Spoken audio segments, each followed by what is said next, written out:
Evo, za početak ćemo najaviti našu nagradnu igru i našega sponzora. Ovaj put je to Zigante Tartufi. Naravno, oni su svima već poznati, razni proizvodi od tartufa. Stvarno jedan jaki gastro-hrvatski brend. Može se pronaći stvarno svagdje u velikim trgovačkim lancima, u enotekama i svagdje tu. Ovaj put je nagradna igra jedan fini paket od njih. Pravila igre već znate, trebate se pretplatiti na naš YouTube kanal, klikniti like, ostaviti komentar ispod ovoga podcasta i pozvati prijatelje da ostave Zigante hashtag ispod komentara. I naravno pobjednik će biti onaj koji bude imao najviše hashtag komentara Zigante. Da li je bilo neko putovanje koje ste vi sad organizirali u ovoj pandemiji?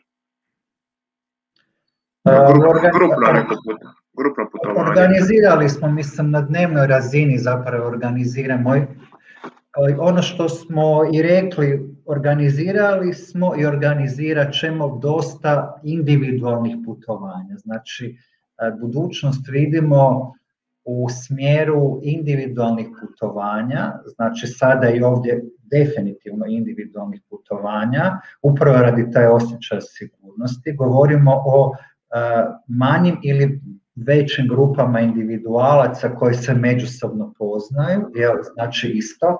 Tako govorimo o nečemu što je trend danas i takvih smo putovanja imali, kako u Hrvatskoj, tako i u Europi i na long haul destinacije, a vjerujemo da će taj jedan segment individualnih putovanja i ljudi koji dijele zapravo isti sustav vrijednosti biti dominantan, jel?